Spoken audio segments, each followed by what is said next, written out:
നാമസങ്കീർത്തനം വന്നുദിച്ചു നിന്റെ പാപമൊഴിച്ചിടുവാൻ. നാമസങ്കീർത്തനം വന്നുദിച്ചു നിന്റെ പാപമൊഴിച്ചിടുവാൻ. നാരായണ തിരുനാമങ്ങൾ ലോകത്തിൽ കോട്ടിക്കുമാറായല്ലോ. നാരായണ തിരുനാമങ്ങൾ ലോകത്തിൽ ഘോഷിക്കുമാറായല്ലോ.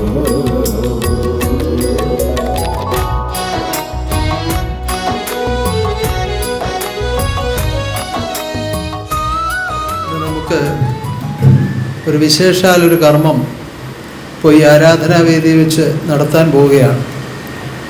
നമ്മുടെ ഓതറ ശാഖയുമായി ബന്ധപ്പെട്ട് ജീവിക്കുന്ന നമ്മുടെ ബാലജനങ്ങളെല്ലാം കൂടി സർവജ്ഞാനോത്സവത്തിൻ്റെ ഭാഗമായി ഒരു ഡോക്യുമെൻ്ററി തയ്യാറാക്കി. അപ്പോൾ അവരുടെ ആദ്യത്തെ ഒരു സംരംഭമാണ്. അതിൻ്റേതായ പരിചയക്കുറവുകളും കാലവിളമ്പവും ഒക്കെ അതിനുണ്ടായി. പക്ഷേ നമുക്ക് സർവജ്ഞാനോത്സവം അവസാനിക്കാത്തതായതുകൊണ്ട് അതിനോട് ബന്ധപ്പെട്ടുള്ള പല കാര്യങ്ങളും ഇനിയും നമുക്ക് നടത്താനുണ്ട്. അതിൻ്റെ ഒരു ഭാഗമായി തന്നെ, സർവജ്ഞാനോത്സവത്തിൻ്റെ ഭാഗമായി തന്നെ ആ ഡോക്യുമെൻ്ററി കുഞ്ഞുങ്ങളാൽ തയ്യാറാക്കപ്പെട്ടത് ഇപ്പോൾ ഇവിടെ വെച്ച് പ്രകാശനം ചെയ്യാൻ പോവുകയാണ്. അതിനുവേണ്ടി പ്രവർത്തിച്ചവരെല്ലാം ഈ വേദിയിലേക്ക് കടന്നു വരാം.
അപ്പോൾ നമ്മുടെ സർവജ്ഞാനോത്സവം അവസാനിക്കുന്നതല്ല എന്ന് ഞാൻ അറിയിച്ചിരുന്നു അന്ന്. അത് അവസാനിക്കാനുള്ളതുമല്ലല്ലോ. സർവാത്മാക്കളും പരമാത്മരൂപത്തിലേക്ക് വിലയം പ്രാപിക്കുന്നത് വരെയും ഈ സർവജ്ഞാനോത്സവം നടന്നുകൊണ്ടേയിരിക്കും. ആ പ്രകാരത്തിൽ ഇപ്പോഴും അനുഭവമായ ഈ സംഗതി നമ്മുടെ കുഞ്ഞുങ്ങളുടെ ഒരു പ്രയത്നമാണ്. അവരുടെ ആഗ്രഹപ്രകാരം എൻ്റെ അനുമതിയോടുകൂടി ചെയ്തതാണ്. ഇന്ന് ആരാധന കഴിഞ്ഞ് ഓഡിറ്റോറിയത്തിലത് നിങ്ങളെ പ്രദർശിപ്പിച്ച് കാണിക്കണമെന്ന ആഗ്രഹത്തോടു കൂടിയാണ് അവരിയ്ക്കുന്നത്. അത് നിങ്ങൾക്ക് കാണാവുന്നതാണ്. അതിനകത്തെ പല പല അനുഭവങ്ങളും അതിൽ പറയുന്നുണ്ട്, പല കാര്യങ്ങളും അതിൽ ചേർത്തിട്ടുണ്ട്.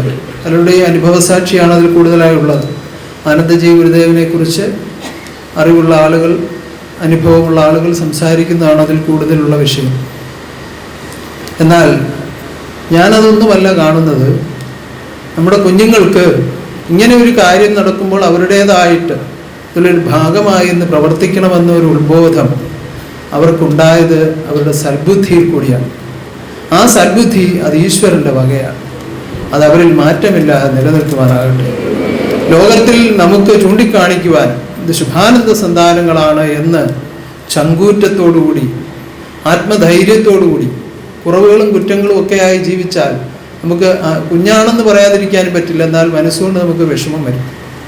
അങ്ങനെയല്ല, സധൈര്യം എൻ്റെ കുഞ്ഞാണെന്ന് പറയുവാൻ തക്ക വിധത്തിൽ സർവ്വലോകനാഥൻ അവരെ വളർത്തുമാറാകട്ടെ. പരമാത്മാവേ എൻ്റെ മനതാരിലിറങ്ങുവാൻ,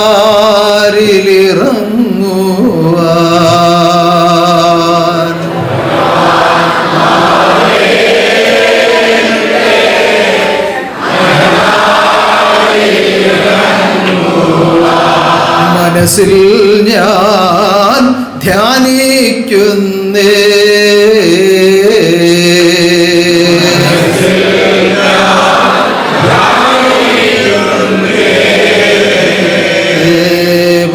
പരമാത്മാവേ എൻ്റെ മനതാരിലിറങ്ങുവാൻ,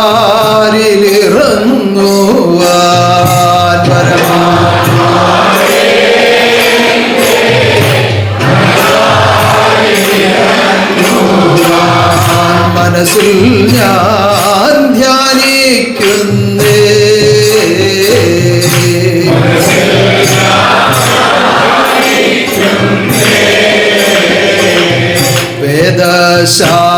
വേദശാസ്ത്രാദിയായ ദിവ്യരൂപമെന്നുള്ളിൽ,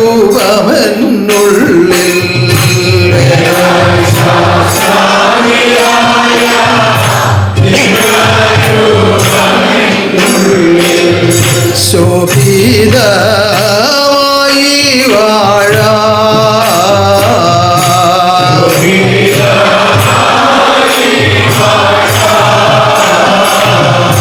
സർവശക്തനും കരുണാനിധിയുമായ ദൈവം ഈ ലോകത്തിലെ സർവസൃഷ്ടികളെയും തൻ്റെ സമ്പൂർണതയിലേക്ക്, ആ നിത്യതയിലേക്ക് സ്വീകരിപ്പാൻ അവതാരമായി വന്ന് വാഴുന്ന യുഗമാണ് കലിയുഗം.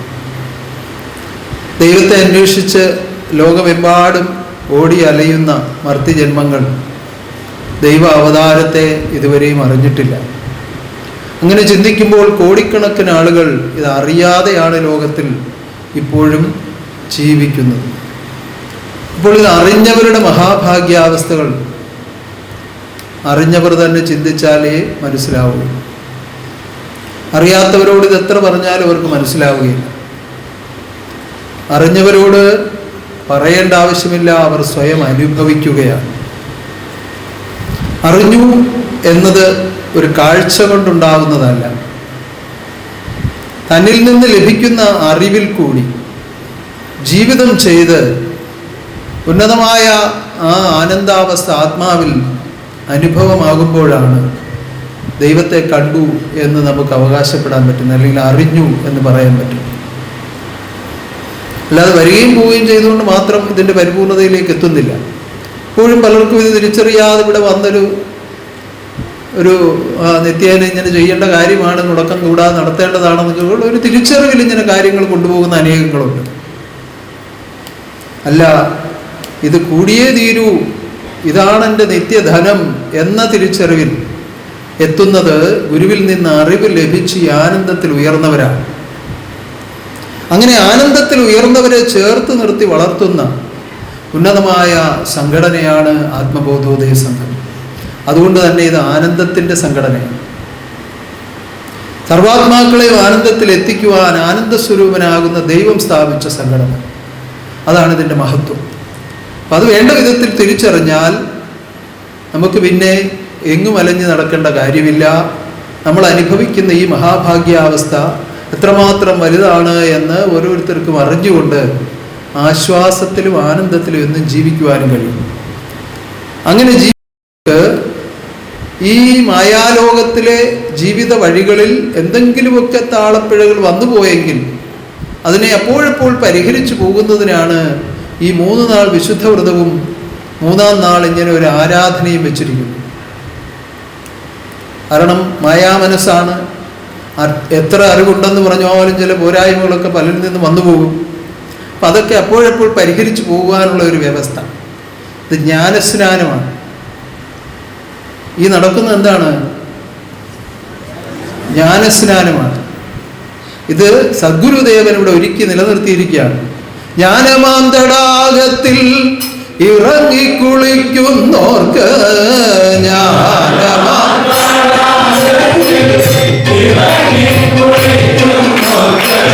ജ്ഞാനമാം തടാകത്തിൽ ഇറങ്ങിക്കുളിക്കുന്നോർക്ക് ജ്ഞാനമാം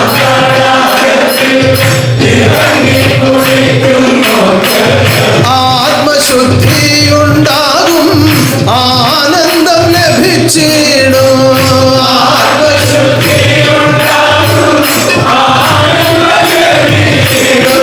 ജ്ഞാനമാം തടാകത്തിൽ ഇറങ്ങിക്കുളിക്കുന്നോർക്ക്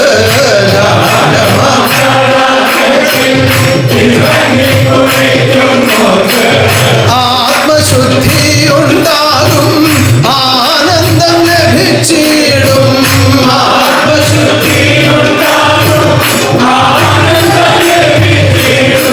ആത്മശുദ്ധിക്കുള്ള ആനന്ദത്തിനുള്ള ഏകമാർഗം ഈ സർവജ്ഞാനമാണ്. അതുകൊണ്ട് ആവോളം ഇതിൽ മുങ്ങിക്കുളിച്ചുകൊള്ളുക അതിനുവേണ്ടി ഒരുക്കിയിരിക്കുന്ന സന്ദർഭമാണ്. എങ്ങനെയാണ് ഇതിൽ മുങ്ങിക്കുളിക്കുന്നത്? നമ്മളിപ്പോൾ ഒരു കുളത്തിൻ്റെ മുന്നിൽ ചെന്ന് കുളിക്കാൻ നിൽക്കുകയാണ്.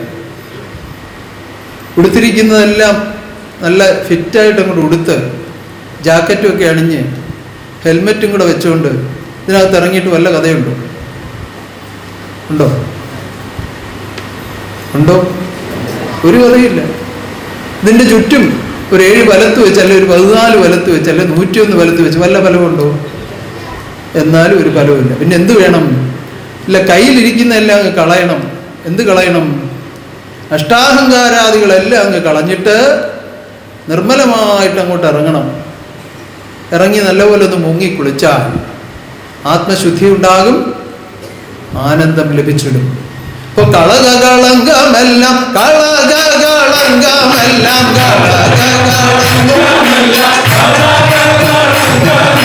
നിഷ്കളങ്കനാകതാരിൽ കളിയാടട്ടെ.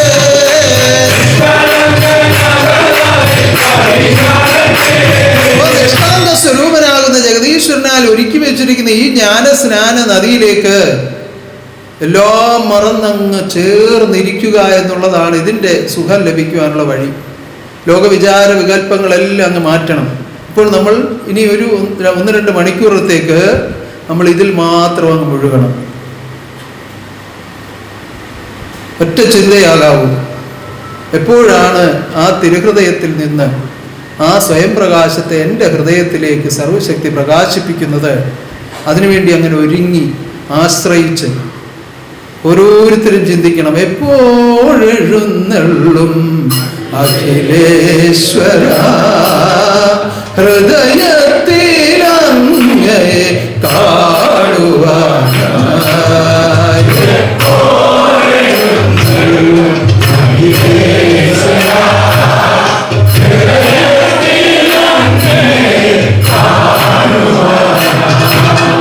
എല്ലാ ഹൃദയങ്ങളിലേക്കും ആ സ്പർശനം ഉണ്ടാകുവാൻ ഈ ആരാധന ഉപകരിക്കട്ടെ.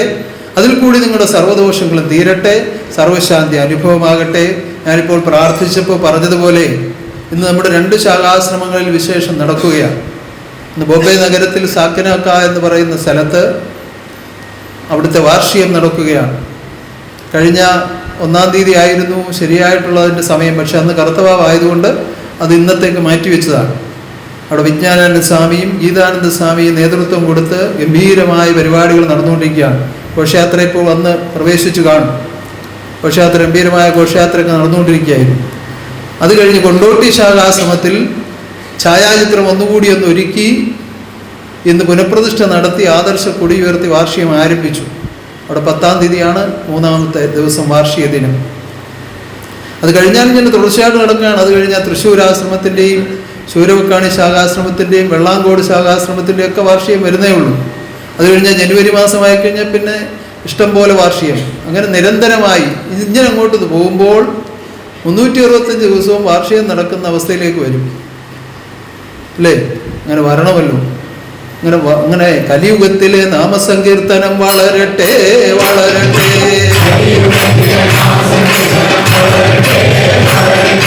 കലിയുഗത്തിലെ നാമസങ്കീർത്തനം വളരട്ടെ വളരട്ടെ.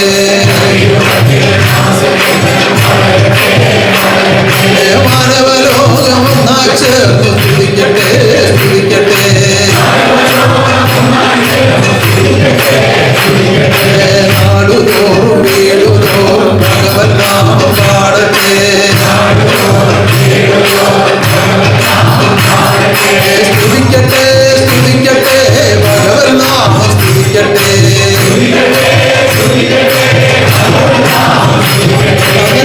നാടുതോറും വീടുതോറും സന്നിധാനങ്ങളും ഹൃദയങ്ങളും വർദ്ധിതമായി ആത്മബോധോദയ സംഘത്താൽ ഭരിക്കപ്പെടുന്ന ആത്മലോകം എന്ന കൽപ്പന സാർത്ഥകമാകുവാൻ മഹാശക്തി അനുഗ്രഹിക്കട്ടെ.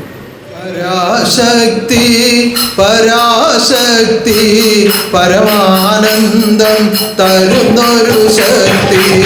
പരാശക്തി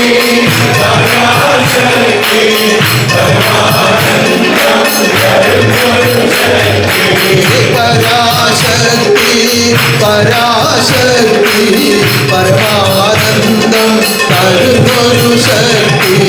പരാശക്തി പരാശക്തി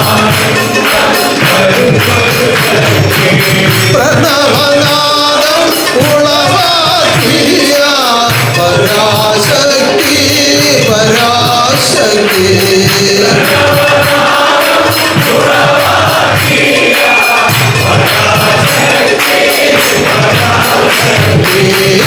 പ്രണവനാദം ഉളവാക്കിയ പരാശക്തി പരാശക്തി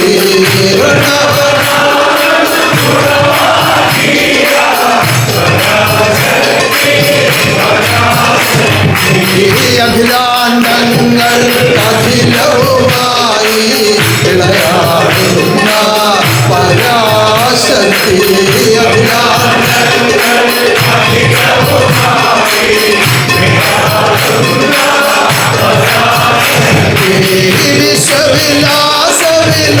വിശ്വവിലാസവിലോചനായി കളിയാടുന്ന പരാശക്തി.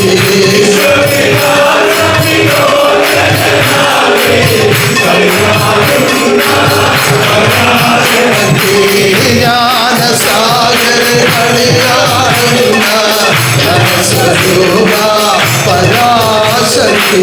ജ്ഞാനസാഗര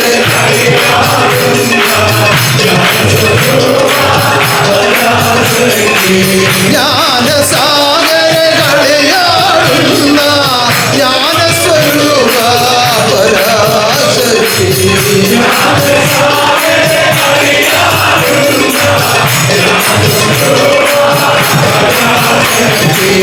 പരാശക്തി പരാശക്തി പരമാനന്ദം തരുന്നൊരു ശക്തി.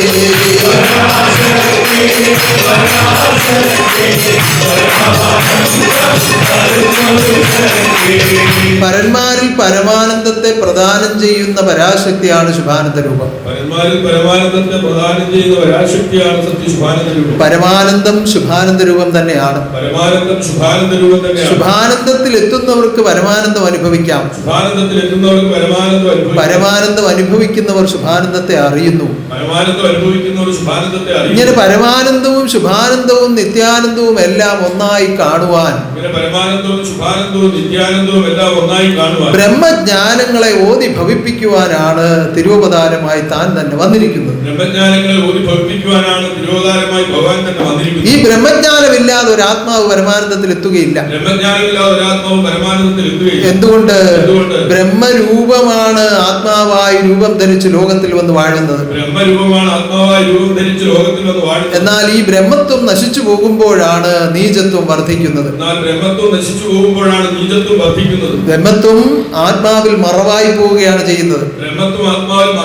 ആ മറവാകുന്ന ആ ബ്രഹ്മത്വത്തെ ആ പുറമേ നിൽക്കുന്ന മായാമറയെ മാറ്റി നീചത്വങ്ങളെ ആകെയും ആട്ടിയോടിച്ച് ബ്രഹ്മത്വമേകുവാൻ ബ്രഹ്മജ്ഞാനോപദേശ രൂപനായിട്ടാണ് ശുഭാനന്ദ രൂപൻ ലോകത്തിൽ വാഴുന്നത്. അപ്പോൾ ഈ ബ്രഹ്മജ്ഞാനമാണ് ആത്മാവിൽ ഭവിക്കേണ്ടത്. കേൾക്കുന്ന മാത്രയിൽ തന്നെ സുഖമുണ്ടാകുന്നു. എന്നാൽ ആ സുഖം വർദ്ധിപ്പിച്ച് ആനന്ദത്തിലേക്കും ആനന്ദം നിത്യമായി അനുഭവിച്ചുകൊണ്ട് നിത്യാനന്ദത്തിലേക്കും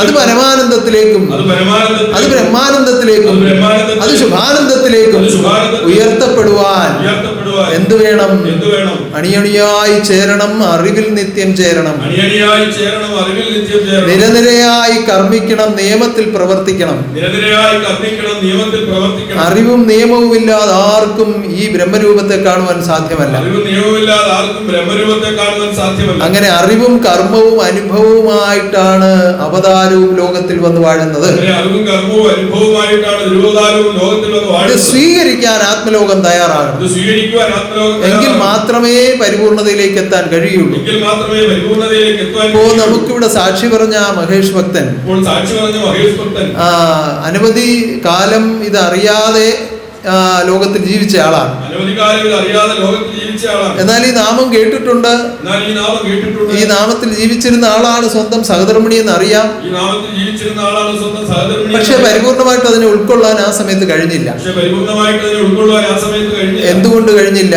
അതുകൊണ്ട് കഴിഞ്ഞില്ല. ജന്മാന്തര സുഹൃതം എന്ന അവസ്ഥയിലേക്ക് ഒരു ആത്മാവ് ഉയർത്തപ്പെടാതെ ഈ നാമത്തെ സ്വീകരിക്കാനുള്ള ഒരു പ്രാപ്തി ഉണ്ടാവുകയില്ല. സീതാലക്ഷ്മി അതിനുവേണ്ടി തപസ് ചെയ്തു. എങ്ങനെ തപസ് ചെയ്തു? എല്ലാവരും ഒത്ത് സന്നിധാനത്തിൽ വന്ന് ജീവിക്കണമെന്ന് ആഗ്രഹത്തോടുകൂടി ജീവിച്ചു. അതുകൊണ്ടാണ് അദ്ദേഹം ഇപ്പൊ പറഞ്ഞപ്പോ സൂചിപ്പിച്ചല്ലോ, ഞാൻ ഒരിക്കലും തടസ്സം പറഞ്ഞിട്ടില്ല, പോകരുതെന്ന് പറഞ്ഞിട്ടില്ല. പക്ഷെ സീതാലക്ഷ്മി സ്വയം തീരുമാനിച്ചു അദ്ദേഹം കൂടി വന്നിട്ടേ പോകുന്നുള്ളൂ എന്ന്. അതാണ് തപസ്. ആ തപസ്സിന്റെ ഫലമാണ് ഇന്ന് ഇവിടെ വരാനും പെട്ടെന്ന് തന്നെ ജ്ഞാനോപദേശം ഗ്രഹിക്കാനും ഈ വിധത്തിൽ പ്രവർത്തകരായി മാറാനും ഒക്കെ ഇടയായത്. സത്യം തപസ്സു കൂടാതെ ബ്രഹ്മജ്ഞാനം സിദ്ധിക്കയില്ലാർക്കും.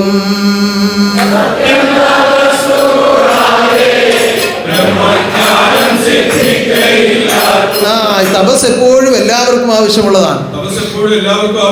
അപ്പൊ ഒരു തപസ് ചെയ്തു, അതിനൊരു ഫലം കണ്ടു, അതുകൊണ്ടങ്ങ് അവസാനിക്കുന്നില്ല. ജന്മം എന്നാണോ അവസാനിക്കുന്നത് അതുവരെയും തപസ് തുടർന്നുകൊണ്ടേയിരിക്കണം. അപ്പൊ അതിനുള്ള വഴിയും രാവിലെ പറഞ്ഞു കൊടുത്തിട്ടുണ്ട്. അതിനുള്ള ഒരു സാഹചര്യവും അവിടെ തന്നെ ഉണ്ട്. അപ്പൊ തപസ് തുടരുകയാണ് ആ കുടുംബത്തിൽ. ആ തപസ് ഇങ്ങനെ തുടരുമ്പോൾ അപ്പോൾ ഒരു ദുഃഖമായും പ്രയാസമായും താപമായും ഒക്കെ തോന്നുമെങ്കിലും ആ മഹാതാപം ഉന്നതമായ ആനന്ദത്തിലേക്ക് എത്തിക്കുവാൻ വേണ്ടിയാണ്. അറിഞ്ഞറിഞ്ഞാരാധിപ്പാൻ കഴിവുണ്ടെങ്കിൽ ഒരിക്കലും ദുഃഖിക്കുവാൻ കാര്യമില്ലല്ലോ.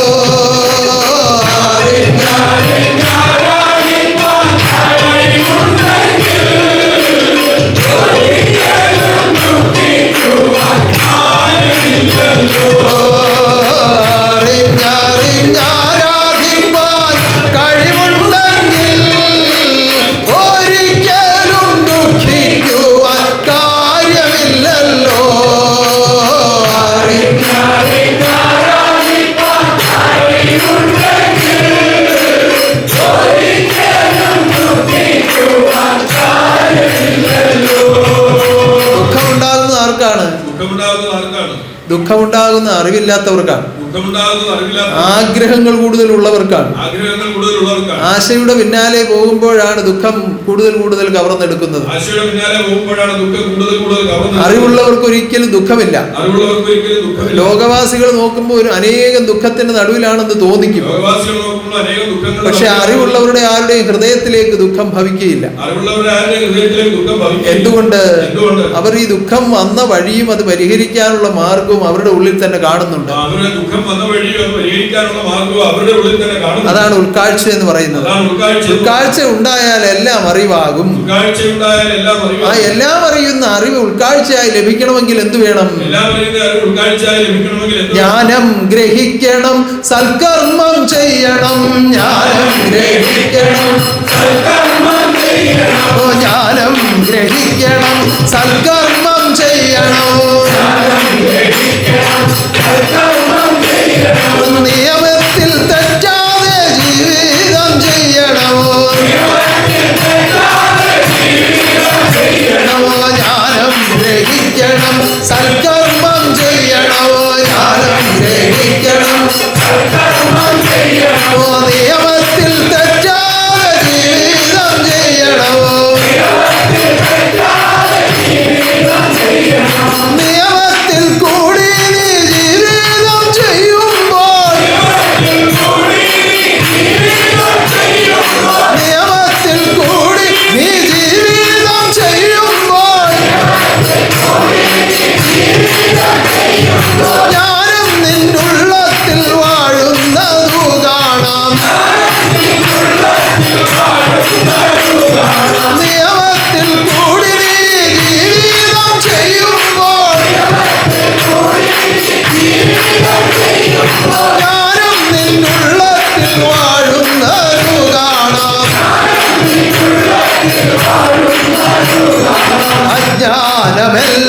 അകന്നു പോയിടുന്നു അജ്ഞാനമെല്ലാം അകന്നു പോയിടുന്നു അജ്ഞാനമെല്ലാം അകന്നു പോയിടുന്നു അജ്ഞാനമെല്ലാം അകന്നു പോയിടുന്നു അജ്ഞാനമെല്ലാം അകന്നു പോയിടുന്നു അജ്ഞാനമെല്ലാം അകന്നു പോയിടുന്നു ദുഷ്കർമ്മമാകെ ഒഴിഞ്ഞു മാറിയിടുന്നു ദുഷ്കർമ്മമാകെ ഒഴിഞ്ഞു മാറിയിടുന്നു അജ്ഞാനമാകെ അകന്നു പോയിടുന്നു അജ്ഞാനമാകെ അകന്നു പോയിടുന്നു ദുഷ്കർമ്മമെല്ലാം ഒഴിഞ്ഞു മാറിയിടുന്നു ദുഷ്കർമ്മമെല്ലാം ഒഴിഞ്ഞു മാറിയിടുന്നു അജ്ഞാനമെല്ലാം അകന്നു പോയിടുന്നു അജ്ഞാനമെല്ലാം അകന്നു പോയിടുന്നു ദുഷ്കർമ്മമെല്ലാം ഒഴിഞ്ഞു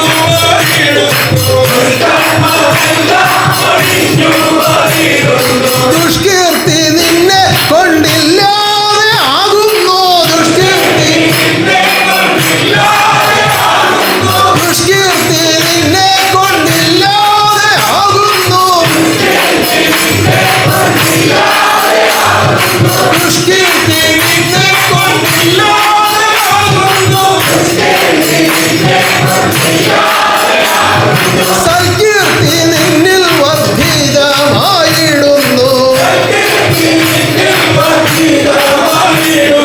ദുഷ്കീർത്തി നിന്നെ കൊണ്ടില്ലാതെ ആകുന്നു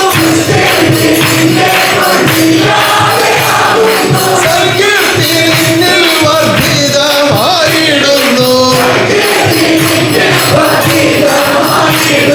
സൽക്കർമ്മ മൂർത്തിയാം സദ്ഗുരു ആഴുന്നു സൽക്കർമ്മ മൂർത്തിയാം സദ്ഗുരു ആഴുന്നു സൽക്കർമ്മ മൂർത്തിയാം സൽക്കർമ്മ മൂർത്തിയാം സദ്ഗുരു ആഴുന്നു ആനന്ദം കാണുന്നു ആനന്ദമാടുന്നു സൽക്കർമ്മ മൂർത്തിയാം സദ്ഗുരു ആഴുന്നു ആനന്ദം കാണുന്നു ആനന്ദമാടുന്നു ആനന്ദം കാണുന്നു ആനന്ദമാടുന്നു ആനന്ദം കാണുവാനുള്ള മാർഗം എന്താണ്? ആനന്ദം കാണുവാനുള്ള മാർഗ്ഗം എന്താണ്? ജ്ഞാനം ഗ്രഹിക്കുക, സൽക്കർമ്മം ചെയ്യുക. ജ്ഞാനം ഗ്രഹിക്കുക, സൽക്കർമ്മം ചെയ്യുക. ജ്ഞാനം വാങ്ങി വീട്ടിൽ കൊണ്ടുവച്ചിട്ട് അവരവർക്ക് ഇഷ്ടമുള്ള പോലെ ജീവിച്ചാൽ ആനന്ദം ഉണ്ടാകുമോ? ജ്ഞാനം വാങ്ങി വീട്ടിൽ കൊണ്ടുവച്ചിട്ട് അവരവർക്ക് ഇഷ്ടമുള്ള പോലെ ജീവിതം ചെയ്താൽ ഒരിക്കലും ഉണ്ടാകുകയില്ല. ഒരിക്കലും ഉണ്ടാവുകയില്ല. ഞാൻ ഈ ആരാധനയുടെ ആരംഭത്തിൽ പറഞ്ഞതുപോലെ ജാക്കറ്റും ഹെൽമെറ്റും ഒക്കെ ധരിച്ചുകൊണ്ട് വെള്ളത്തിലിറങ്ങിയാൽ എങ്ങനെയായിരിക്കും അവസ്ഥ? അതിന്റെ പുറത്തുകൂടെ വെള്ളം ഒഴുകി പോകുന്നല്ലാതെ അകത്തോട്ട് ഒട്ടും വെള്ളം കയറുകയില്ല. ഇതുപോലെയാണ് പലരും വന്ന് ഇതിന്റെ കൂട്ടത്തിൽ ഇരിക്കുകയും ആരാധനയെ പങ്കെടുക്കുകയൊക്കെ ചെയ്യുമെങ്കിലും സ്വന്തമായി കരുതിയിരിക്കുന്ന ചില ശീലങ്ങളൊന്നും കളയാൻ ആരും തയ്യാറാവുകയില്ല. അതൊക്കെ വലുതാണെന്നാണ് അവരുടെ ധാരണ. അവരുടെ അറിവിൽ അത് വലുതാണ്. എന്തുകൊണ്ട്? യഥാർത്ഥമായ അറിവും യഥാർത്ഥമായ സുഖവും യഥാർത്ഥമായ ആനന്ദവും അവരുടെ ഉള്ളിൽ തൊട്ടു നോക്കിയിട്ട് പോലും ഇല്ല. ആ സാക്ഷാലുള്ള സുഖം കണ്ടിടുമ്പോൾ ലോക സുഖത്തെ വെറുത്തു പോകും.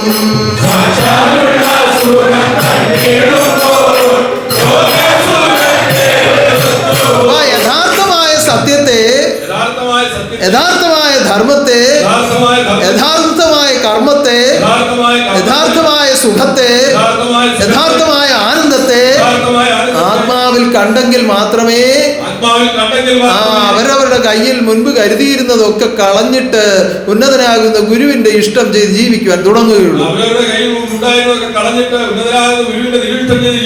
അപ്പൊ അതിന് ആദ്യം എന്താണ് വേണ്ടത്? അനുസരണാബോധം ഉണ്ടാകണം. ഗുരു അറിവാണെന്നും ഗുരു അറിവാണെന്നും ശിഷ്യൻ അനുസരണയാണെന്നുള്ള ബോധം ശിഷ്യൻ അനുസരണയാണെന്നുള്ള ഉത്ബോധം ഓരോ ശിഷ്യന്മാർക്കും ഉണ്ടാവണം. ഓരോ ശിഷ്യന്മാർക്കും അപ്പോൾ മാത്രമേ അറിയിക്കുന്ന അറിവുകളെ ആദരസമന്വിതം സ്വീകരിച്ചുകൊണ്ട് പ്രവർത്തിക്കുവാൻ കഴിയുള്ളൂ. അപ്പോൾ മാത്രമേ അറിയിക്കുന്ന അറിവുകളെ ആദരസമന്വിതം സ്വീകരിച്ചുകൊണ്ട് പ്രവർത്തിക്കാൻ ഗുരുവിനേക്കാൾ വലിയ അറിവ് എനിക്കുണ്ട് എന്ന് ധരിച്ചു നടന്നാൽ ആത്മരക്ഷയോ ആത്മസുഖമോ കാണുവാൻ കഴിയില്ല. അതിനെന്ത് വേണം? അടിപണിയുന്നു നാഥ പരമപാദാരവിന്ദേ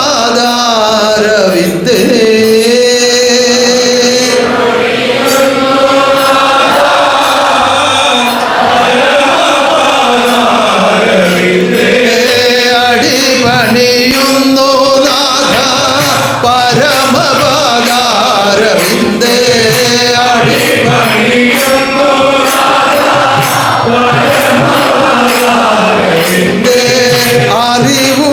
അറിവുകേടൊഴിവാക്കി അറിവെന്നിൽ തരണമേ.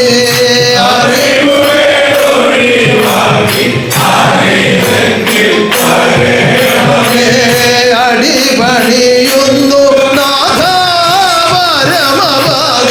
പരമപാദാരവിന്ദേ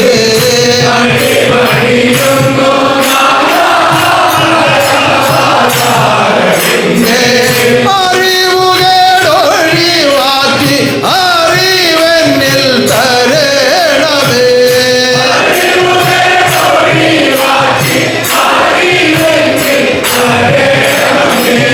ഭക്തി വിനയം അനുസരണം ഇവയില്ലാതെ ഒരിക്കലും അറിവ് ലഭിക്കില്ല. അപ്പൊ വിനയം വേണം, അനുസരണ വേണം, ഭക്തി വേണം. അപ്പോഴാണ് ഗുരുവിൽ നിന്നുള്ള അറിവ് ഒരു ആത്മാവിലേക്ക് ഭവിക്കുന്നത്.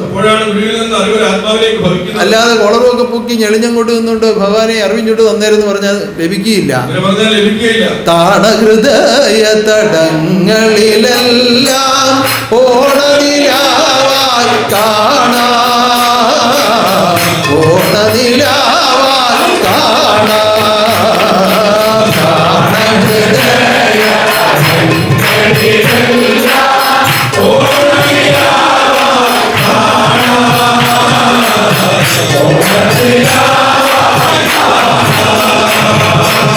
താഴ്ചയാണ് ഇന്ന് ലോകത്തിൽ ഒട്ടും ഇല്ലാത്തത്. എവിടെയും ഉയർന്നു പോകാൻ വേണ്ടിയാണ് കുഞ്ഞുങ്ങളെ പോലും പരിശീലിക്കുന്നത്. ആ വിധത്തിലാണ് ഓരോന്നും പഠിപ്പിക്കുന്നത്. അപ്പുറത്തെ കുട്ടിയേക്കാൾ കൂടുതൽ മാർക്ക് വേണം, അപ്പുറത്തെ കുട്ടിയേക്കാൾ നല്ല ഡ്രസ്സായിരിക്കണം, അപ്പുറത്തെ കുട്ടിയേക്കാൾ നല്ല ബാഗായിരിക്കണം, അപ്പുറത്തെ വീടിനേക്കാൾ വലിയ വീടായിരിക്കണം, അപ്പുറത്തെ കാറിനേക്കാൾ വിലപിടിപ്പുള്ള കാറായിരിക്കണം, അപ്പുറത്തെ ആളുകൾ ഉപയോഗിക്കുന്നതിനേക്കാൾ വില കൂടിയ വസ്ത്രങ്ങളായിരിക്കണം. ഇങ്ങനെ മത്സരങ്ങൾ വർദ്ധിപ്പിച്ച് വർദ്ധിപ്പിച്ച് വർദ്ധിപ്പിച്ച്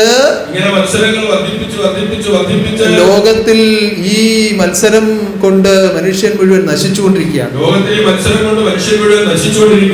ഒരുപാട് ധനമുള്ള ആളുകൾ സ്വന്തം മകളെ അയക്കുന്നു, 100 പവന്റെ ആഭരണം കൊടുക്കുന്നു, അതുപോലെ ലക്ഷക്കണക്കിന് രൂപ ചെലവാക്കി മകളെ അയക്കുമ്പോ അത് കണ്ടുകൊണ്ടൊരു സാധാരണക്കാരൻ വിചാരിക്കുക എനിക്കും കുറവ് കൂടാതെ എന്റെ മോളെ അയക്കണമെന്ന് തീരുമാനിച്ചാൽ ആ തീരുമാനവും ആ ബുദ്ധിയും ആ അറിവും മക്കളിലേക്കും കൊടുക്കുകയാണ്. അപ്പുറത്തെ വീട്ടിൽ ഇന്ന പോലൊക്കെ നടന്നതാണ്, നിങ്ങളെയും അങ്ങനെ അയക്കാനാണ് എന്റെ ആഗ്രഹം. അപ്പൊ കുഞ്ഞുങ്ങൾക്കും ആഗ്രഹം ഉണ്ടാവുകയാണ്. അവരും ആഗ്രഹിക്കും, ആ സ്വപ്നം കാണും, അപ്പുറത്ത് നടന്നതിനേക്കാൾ വലിയതായിട്ട് ഇപ്പുറത്ത് നടക്കുന്നതായിട്ട് അവർ സ്വപ്നം കാണും. അപ്പൊ അവരിലും ഈ ആശ എങ്ങനെ വർദ്ധിക്കുകയാണ്. അപ്പൊ ആശയ്ക്കൊത്ത് കാര്യങ്ങൾ നടക്കാതെ വരുമ്പോ ദുഃഖവും വർദ്ധിക്കുകയാണ്. അപ്പൊ അതിന് തക്ക വിധത്തിൽ ഒരുങ്ങിയപ്പോൾ ഈ ആളിന്റെ അവസ്ഥ എന്തായി? വീടും ആ സ്ഥലവും കൂടെ പണയം വെച്ചു, കയ്യിലുണ്ടായിരുന്നത് മുഴുവൻ കൊടുത്ത് കാശാക്കി, വാങ്ങിക്കാവുന്നിടത്തു നിന്നെല്ലാം ധനം കടം വാങ്ങിച്ചു, ഇങ്ങനെ വിരിഞ്ഞു നിന്ന് മകളെ അങ്ങ് അയച്ചു. പിറ്റേന്ന് വലിയിരുന്നുകൊണ്ട് കരച്ചിലാണ്, നെഞ്ചത്തിടിയും കരച്ചിലുമാണ്. കാരണം 1 മാസം കണക്ക് കൂട്ടിയാൽ ഇത്ര രൂപയെങ്കിലും പലിശ കൊടുക്കാൻ വേണം, ബാങ്കിലടയ്ക്കാൻ ഇത്ര രൂപ വേണം, ഇനിയും മകൾക്ക് ഇന്ന കാര്യങ്ങളും കൂടി കൊടുക്കണം. ഇന്ന കാര്യം അപ്പൊ ആ വിവാഹം കഴിഞ്ഞ് അന്ന് മുതൽ ഈ മാതാപിതാക്കൾക്ക് ദുഃഖമൊഴിഞ്ഞൊരു നേരവുമില്ല. വിവാഹം കഴിഞ്ഞ് അന്ന് മുതൽ മാതാപിതാക്കൾക്ക് ദുഃഖമൊഴിഞ്ഞൊരു നേരം ഇങ്ങനെ ഒരു വിവാഹം നടത്തിയാൽ സ്വന്തം വീടും പറമ്പും വിറ്റ് അതെല്ലാം നഷ്ടപ്പെടുത്തി ഇങ്ങനെ ഒരു മകളെ അയച്ചാൽ എന്ത് സുഖം ആർക്കുണ്ടാവാനാണ്? അപ്പൊ ഈ ദുരാഗ്രഹങ്ങളും ദുർമോഹങ്ങളും ഒക്കെ ഒഴിവാക്കിക്കൊണ്ട് അഷ്ടാഹങ്കാരാദികളെല്ലാം ഒഴിവാക്കിക്കൊണ്ട് ഈശ്വരൻ തരുന്ന അറിവിനനുസരിച്ച് ലളിതമായ ജീവിതം നയിച്ച് മുന്നേറുവാനുള്ള പ്രാപ്തി ഹൃദയത്തിൽ ഉണ്ടാക്കിയെടുക്കണം. ഒരു കീറിയ വസ്ത്രം ധരിച്ചുകൊണ്ട് ഒരാൾ വരുമ്പോ കീറിയിരിക്കുകയാണല്ലോ എന്ന് പറയുമ്പം ഒരു ജാള്യത തോന്നിയാലല്ലേ കുഴപ്പമുള്ളൂ, ഇല്ലെങ്കിൽ എന്താ കുഴപ്പം? കീറി ഇട്ടുകൊണ്ട് വരുന്ന ആൾ അതെ ശാലം കീറിപ്പോയി സാരമില്ല എന്ന് പറഞ്ഞ് ആ ഹൃദയം ദുഃഖിക്കാതെ ധീരതയോടുകൂടി തന്നെ നിൽക്കാൻ ആ ആളിന് കഴിഞ്ഞാൽ പറയുന്നവര് കുഴയുന്നതല്ല, നമുക്കൊരു കുഴപ്പവും വരികയില്ല. എന്ത് കുഴപ്പം വരാനാണ്? എന്ത് ദുഃഖം വരാനാണ്? അല്പം കീറി ഇട്ടുകൊണ്ട് നടന്നതുകൊണ്ട് എന്ത് ദോഷമാണ് വരുന്നത്? ലോകത്തിറങ്ങി ഓരോ കാര്യത്തിന് പോകുമ്പോൾ നമ്മൾ സിനിമാ ഷൂട്ടിങ്ങിന് പോകുമല്ലോ, അവരവരുടേതായ ജീവിത കാര്യത്തിന് വേണ്ടി ഇറങ്ങി പുറപ്പെടുമ്പോ അവരവരുടേതായ ധനത്തിനനുസരിച്ച് വേണം ഓരോന്നും നിർവഹിക്കുവാൻ. അനാവശ്യമായി ധനം വിനിയോഗിക്കുമ്പോൾ ഈ വിധത്തിലുള്ള ദുഃഖങ്ങൾ ഇങ്ങനെ വർദ്ധിച്ചുകൊണ്ടേയിരിക്കും. അങ്ങനെ ദുഃഖം ഒഴിഞ്ഞ് ജീവിതം ചെയ്യുവാൻ ആഗ്രഹിക്കുന്നവർ ഈ അറിവിനെ വേണ്ടതുപോലെ ഗ്രഹിച്ച് സന്മാർഗികമായ വഴികളിൽ കൂടെ ജീവിതം ചെയ്യണം. നമുക്ക് വലിയ ആഡംബരങ്ങളൊന്നും ആരും ചെയ്യാൻ ശ്രമിക്കരുത്. ഇപ്പോൾ തന്നെ നമ്മുടെ തീർത്ഥാടന സമയമായി വരികയാണ്. 12 വെള്ളിയാഴ്ച വ്രത സമാപനമായി നടക്കുന്ന ഇരുമുടിക്കെട്ട് നിറയ്ക്കലും അതിന്റെ സമർപ്പണവും ഇപ്പൊ ഇരുമുടിക്കെട്ട് നിറയ്ക്കുന്ന ഒരു ചടങ്ങ് വലിയ ഗംഭീരമായ ഒരു മത്സരം പോലെ നടക്കുകയാണ്. ഈ ലക്ഷക്കണക്കിന് കോടിക്കണക്കിന് രൂപയൊക്കെ ഉള്ള ആളുകൾ ഈ ശബരിമലയ്ക്കോ അല്ലെങ്കിൽ അതുപോലെയുള്ള സ്ഥലങ്ങളിലോ ഒക്കെ പോകാൻ നേരം ആ നാട്ടിലുള്ളവരെല്ലാം നോട്ടീസ് കൊടുത്ത് വിളിച്ചു വരുത്തി അന്നദാനം കൊടുത്തൊരു വലിയ പരിപാടി നടത്താറുണ്ട്. ആഴിയും പടുക്കുകയും നടത്തുക, അതുപോലെ അനേകം ആളുകളെ കൊണ്ടുവന്ന് എല്ലാ സമയത്തും രാവിലെ കൊടുക്കുന്നു, ഉച്ചയ്ക്ക് കൊടുക്കുന്നു, വൈകിട്ട് കൊടുക്കുന്നു, എല്ലാവർക്കും ഭക്ഷണം കൊടുക്കുക. സസ്യാഹാരം എന്നാണ് പേരെങ്കിലും അത് ഏറ്റവും കൂടിയ സാധനങ്ങളിട്ടാണ് കൈകാര്യം ചെയ്യുന്നത്. പണ്ടൊക്കെ അങ്ങനെ അന്നദാനം കൊടുത്തിരുന്നു. 4 വറ്റും ഇച്ചിരി വെള്ളവും ഒരു ഇച്ചിരി ചേനയും കിഴങ്ങും എല്ലായിട്ട് ഒരു കറിയും കൂടി ഇങ്ങനെ കോരിയിട്ട് ഒരു കഞ്ഞി കൊടുക്കും. അതിനകത്ത് ആഡംബരമൊന്നുമില്ല. സ്വാമിയായി തീർന്ന ആൾ അതേ കഴിക്കാവൂ. ആൾ കൊടുക്കുന്നതും അങ്ങനത്തെ ആയിരുന്നു. ഇപ്പൊ അങ്ങനെയല്ല, വിഭവസമൃദ്ധമായ സദ്യയും അതുപോലുള്ള കാര്യങ്ങളുമാണ് ചെയ്യുന്നത്. ആകെ ഒരു പ്രയാസം ഈ കോഴിയിറച്ചി അതിനകത്ത് ഉൾപ്പെടുത്താൻ പറ്റുന്നില്ല എന്നുള്ളൊരു പ്രയാസമുണ്ട്. ബാക്കി എല്ലാം അതിലെടുത്തുണ്ട്. അങ്ങനെ കൊടുക്കുന്നതൊക്കെ കണ്ടിട്ട് ആത്മബോധോദയ സംഘാംഗങ്ങളൊന്നും അതിനുവേണ്ടി ശ്രമിക്കരുത്. നമുക്ക് വളരെ ലളിതമായ ചടങ്ങുകളെ ആകാവൂ. 12 വെള്ളിയാഴ്ചകളായി വ്രതമെടുക്കുവാൻ ഇത് അറിയിച്ചതാരാണ്? വ്രതമെടുക്കുവാനുള്ള വ്യവസ്ഥകളെല്ലാം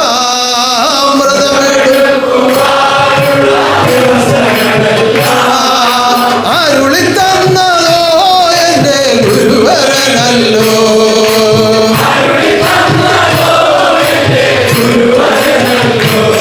ഈ വ്യവസ്ഥകൾ ലോകത്തിലേക്ക് അറിയിച്ചതെന്ന് ആരാണ്? കഷ്ടത സഹിച്ചും പട്ടിണി സഹിച്ചും ഈ ലോകത്തിൽ വാണിരുന്ന ഗുരുനാഥനാണ്. ആഡംബരത്തിന് വേണ്ടിയല്ല, എല്ലാം വളരെ ലളിതമായ രീതിയിലായിരിക്കണം. വന്നു ചേർന്ന് ഈ വിധ കാര്യങ്ങൾ പങ്കെടുക്കുന്നവർക്ക് ഒരു ഭക്ഷണം കൊടുക്കുന്നത് ആവശ്യമാണ്. അത് മത്സരമല്ല. ആ നാട്ടുകാരെല്ലാം വിളിച്ചു കൂട്ടി സദ്യയൊക്കെ കൊടുത്ത് അങ്ങനെയൊന്നും വരാൻ ഇവിടുന്ന് അറിയിച്ചിട്ടില്ല. ഇന്നലെ നമ്മുടെ ഒരു സഭയിൽ നിന്ന് വിളിച്ചു. അവിടെ ഒരു വീട്ടിൽ അവിടെ ഒരു വീട്ടിൽ ഭാര്യ സത്യം കേട്ടതാണ്, ഭാര്യ സത്യം കേട്ടു, ഭർത്താവ് സത്യം കേട്ടതല്ല. ഭർത്താവ് സത്യം കേട്ടു, അതുകൊണ്ട് തന്നെ കുഞ്ഞുങ്ങളും സത്യം കേട്ടിട്ടില്ല. അതുകൊണ്ട് കുഞ്ഞുങ്ങളും സത്യം കേട്ടു. അപ്പൊ അവർക്ക് ഇരുമുടിക്കെട്ടെടുത്ത് വരണമെന്ന് നിർബന്ധം. അവർക്ക് ഇരുപടിക്കെട്ടെടുത്ത് വരണമെന്ന് സഭയിലുള്ള ആളുകൾ പറഞ്ഞു സത്യം കേൾക്കാതെ ഇരുമുടിക്കെട്ട് തരികയില്ല. സഭയിലുള്ള ആളുകൾ പറഞ്ഞു സത്യം കേൾക്കാതെ. അപ്പൊ അവർക്ക് അത് വിഷമമായി. അവർക്ക് വിഷമമായി. അപ്പോ അദ്ദേഹം അവിടുത്തെ സെക്രട്ടറി എന്നെ വിളിച്ചു. അവിടുത്തെ സെക്രട്ടറി ഭവാനെ വിളിച്ചു. എങ്ങനെയാ ഇതിന് കൈകാര്യം ചെയ്യേണ്ട, ഒരു ആകെ വിഷമഘട്ടത്തിലായല്ലോ എന്ന് പറഞ്ഞു. എങ്ങനെയാണ് കൈകാര്യം ചെയ്യേണ്ട, ആകെ വിഷമഘട്ടത്തിലാണല്ലോ. ഞാൻ പറഞ്ഞു നമ്മൾ ഇത് നടത്തുന്നത് നിയമപ്രകാരമാണ്. നിയമത്തിൽ നിന്ന് വ്യതിചലിച്ച് എന്ത് ചെയ്താലും അത് ഈശ്വരൻ സ്വീകരിക്കുകയില്ല. അതിന് കൂട്ടു നിൽക്കുന്നവർക്ക് കൂടി അതിൻ്റെതായ കുഴപ്പങ്ങൾ ഉണ്ടാവുകയും ചെയ്യും. അതുകൊണ്ട് ഇവിടെ നിന്ന് അറിയിക്കുന്ന അറിവിനെ സ്വീകരിച്ച് സത്യം കേട്ട് 12 വെള്ളിയാഴ്ചകളിലും വ്രതം അനുഷ്ഠിക്കുന്നവർക്ക് മാത്രമേ ഇരുമുടിക്കെട്ടുകളുമായി തീർത്ഥാടനത്തിൽ പങ്കെടുക്കുവാൻ അനുവാദമുള്ളൂ. അപ്പൊ നമ്മൾ ഒരു സ്ഥലത്തു നിന്ന് ഒരു വാഹനം വരുമ്പോ 5, 6 അല്ലെങ്കിൽ 10 പേര് ഇതിന്റെ കൂടെ ഇതൊക്കെ ഒന്ന് കാണാൻ വേണ്ടി വരുന്നു എന്ന് തീരുമാനിക്കുകയാണ്.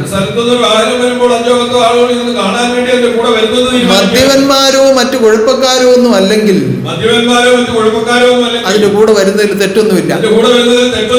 നേരെ മറിച്ച് മദ്യപിക്കുകയോ മറ്റു കുഴപ്പങ്ങൾ ഉണ്ടാക്കുകയോ ചെയ്യുന്ന ആളുകളാണെങ്കിൽ അതിന്റെ കൂടെ കൊണ്ടുവന്ന് ബഹളം ഉണ്ടാക്കരുത്. അങ്ങനെയൊന്നും ചെയ്യാത്ത നമുക്ക് ബോധ്യമുള്ള സജ്ജനങ്ങളാണെങ്കിൽ ഇരുമുടിക്കെട്ടില്ലെങ്കിലും അതിന്റെ കൂടെ വരുന്നതിന് തെറ്റൊന്നുമില്ല. പക്ഷേ സത്യം കേട്ട് നിയമപ്രകാരം ജീവിക്കാത്തവർ ഇരുമുടിക്കെട്ട് കൊണ്ട് ഇവിടെ വന്നതുകൊണ്ട് വലിയ അർത്ഥമൊന്നുമില്ല. നമുക്ക് എങ്ങനെയാണ് വേണ്ടത്? സത്യം കേട്ട് ആ നിയമപ്രകാരം ജീവിതം ചെയ്ത് അതിന്റെ കൂടെ ഈ അനുവദിച്ച 12 വെള്ളിയാഴ്ച വ്രതമെടുത്ത് ആ പരമപരിശുദ്ധിയോടുകൂടി ആശ്രയിച്ച് ആ ഇരുമുടിക്കെട്ടുകൾ നിറച്ച് ആ ഭഗവാനെ കാണാൻ ഞങ്ങൾ പോകുന്നുവെന്ന പരിശുദ്ധമായ സങ്കല്പത്തോടുകൂടി ആശ്രയിച്ചു വരുന്നവരെയാണ് അതെല്ലാം സ്വീകരിച്ച് ഭഗവാൻ അനുഗ്രഹിക്കുന്നത്. അനുഗ്രഹത്തിൽ നിറകുടമേ തിരുകൃപയാലെന്നിൽ ചൊരിയണമേ. അനുഗ്രഹത്തിൽ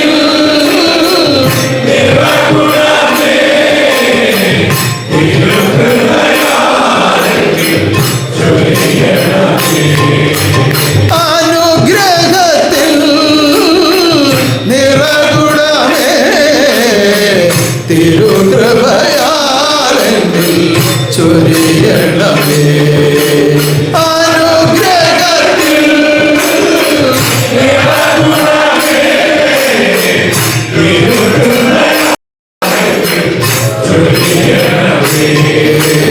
അനുദിനം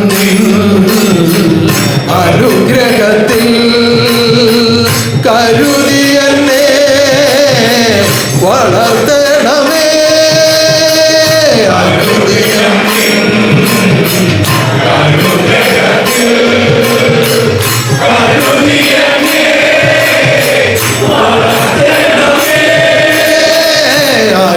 അനുദിനം അനുഗ്രഹത്തിൽ കരുതി എന്നെ വളർത്തണമേ. അനുദിനം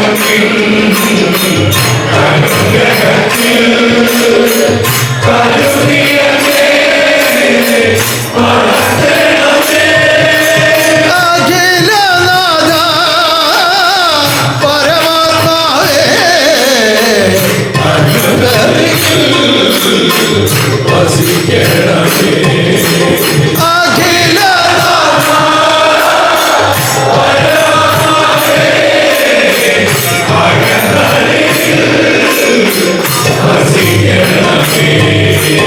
അഖിലനാഥ പരമാത്മാവേ അകതളിരിൽ വസിക്കണമേ.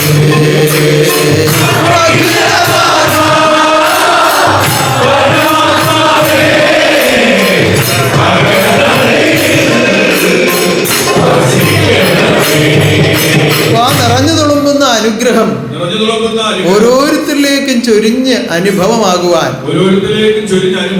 എന്ത് വേണം? വ്രതമെടുക്കണം. ഉന്നതമായ വ്രതമാണ് ദിവ്യാനുഗ്രഹങ്ങളെ നിങ്ങളിലേക്ക് പകർന്നൊഴുക്കുന്നത്. ആ പകർന്നൊഴുക്കുന്നത് അങ്ങനെ ഒഴുകി വരുന്ന അനുഗ്രഹം നിങ്ങളുടെ ആത്മാവിൽ ആനന്ദമായി ഭവിക്കും. ആനന്ദിക്ക ആത്മാക്കൾ, ആനന്ദിക്ക ആത്മാക്കൾ,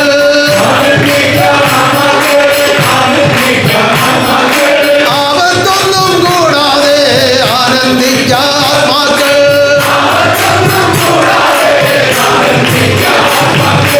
ആനന്ദിക്ക ആത്മാക്കൾ, ആനന്ദിക്ക ആത്മാക്കൾ,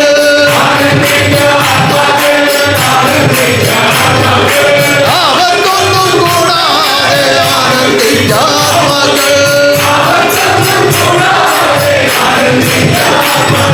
എന്നും ആനന്ദമായി ജീവിക്കുവാനുള്ള വ്യവസ്ഥയാണ് അറിയിച്ചിരിക്കുന്നത്. അത് അതേ നിയമത്തോടു കൂടി അനുഷ്ഠിക്കുക. ഇന്ന് ഒരു ഭക്തൻ വന്ന് എന്നോട് ചോദിച്ചു, 2 വെള്ളിയാഴ്ച ഇതിനിടയിൽ ആഹാരം അല്പം മാറിപ്പോയി, ആഹാര കാര്യത്തിൽ അല്പം തെറ്റിപ്പോയി, അപ്പോ എന്ത് ചെയ്യണമെന്ന് ചോദിച്ചു. അപ്പോൾ അദ്ദേഹത്തിന് അറിവുള്ള ആളാണ്, പ്രാപ്തിയുള്ള പ്രായമാണ്, തീരെ ശിശുക്കളല്ല, വാർദ്ധക്യത്തിൽ എത്തിയവരല്ല, മറ്റു രോഗമൊന്നുമുള്ള ആളല്ല. അവിചാരിതമായി സംഭവിച്ചതാണ്. എങ്കിലും ഞാൻ പറഞ്ഞു, ഇപ്രാവശ്യം ഇരുമുടിക്കിട്ട് എടുക്കണ്ട, അടുത്ത പ്രാവശ്യം 12 വെള്ളിയാഴ്ചയും കൃത്യമായി എടുത്തിട്ട് ഇരുമുടിക്കിട്ട് എടുത്താൽ മതി എന്ന് പറഞ്ഞു. അപ്പൊ ബാക്കിയുള്ള വ്രതങ്ങളും എടുക്കട്ടെ, പക്ഷേ തെറ്റിയതാണ്. അതിനുവേണ്ടി മാപ്പ് അപേക്ഷിച്ച് പ്രാർത്ഥിക്കുക. അടുത്ത വർഷം തെറ്റാതെ എടുക്കുവാൻ വേണ്ടി പ്രാർത്ഥിക്കുക. അപ്പോൾ ഇതിന്റെ കൂടി കുറവ് തീർത്ത് അടുത്ത വർഷം ആ സുഖവും ആനന്ദവും അനുഭവിക്കുവാൻ പറ്റും. ഇത് പറയുന്നതിന്റെ അർത്ഥം നിങ്ങൾക്ക് മനസ്സിലാവുന്നുണ്ടോ? നിയമപ്രകാരം അല്ലാതെ ഇതിലൊന്നും ബന്ധിച്ചിട്ട് ഒരു കാര്യവുമില്ല. അതാണ് നമ്മൾക്ക് നിത്യവിളക്കായി നിലവിളക്കായി നിലകൊള്ളുന്നത്. നിങ്ങളിൽ ഈ പ്രകാശമുണ്ടെങ്കിലേ നിങ്ങളുടെ ദുഃഖം അകന്നു പോവുകയുള്ളൂ. നിങ്ങളിൽ പ്രകാശമുണ്ടെങ്കിലേ നിങ്ങളുടെ അജ്ഞാനം മാറിപ്പോവുകയുള്ളൂ. നിങ്ങളിൽ പ്രകാശമുണ്ടെങ്കിലേ അന്ധകാരം അകന്നു പോവുകയുള്ളൂ. നിങ്ങളിൽ പ്രകാശമുണ്ടെങ്കിലേ നിങ്ങളിൽ നിന്ന് രോഗദുഃഖങ്ങൾ ഒഴിവാകുകയുള്ളൂ. അങ്ങനെ സർവദോഷങ്ങളും തീർന്ന് സർവശാന്തി അനുഭവിക്കുവാൻ സർവശക്തൻ തന്ന ഈ നിയമത്തെ അത് കൃത്യമായി പാലിക്കാതെ ഇതിന്റെ സുഖമൊന്നും അനുഭവിക്കാമെന്ന് ആരും കരുതണ്ട. അതുകൊണ്ട് എന്നും എപ്പോഴും നിയമം പാലിച്ച് ജീവിക്കുവാൻ ഓരോരുത്തരും തീരുമാനമെടുക്കുക. വന്നുപോയ കുറവുകളെല്ലാം ക്ഷമിക്കണമേ എന്ന് ഈശ്വരനോട് പ്രാർത്ഥിക്കുക. എല്ലാവരും ഒത്തുചേർന്ന് മഹാതീർത്ഥാടനത്തിൽ പങ്കെടുക്കുക. നമുക്ക് ഈ തീർത്ഥാടനത്തോടനുബന്ധിച്ച് അനേകം കാര്യങ്ങൾ ഈ സന്നിധാനത്തിൽ ചെയ്തു തീർക്കുവാനുണ്ട്. ഒരുക്കങ്ങൾ പലവിധത്തിൽ ആരംഭിച്ചു കഴിഞ്ഞിരിക്കുന്നു. നാടും നഗരവും ഒരുങ്ങുന്നു, വീടും ഹൃദയവും ഒരുങ്ങുന്നു, വിദേശ രാജ്യങ്ങൾ ഒരുങ്ങുന്നു. അങ്ങനെ എല്ലാവിധത്തിലും ഒരുക്കങ്ങൾ നടന്നുകൊണ്ടേയിരിക്കുകയാണ്.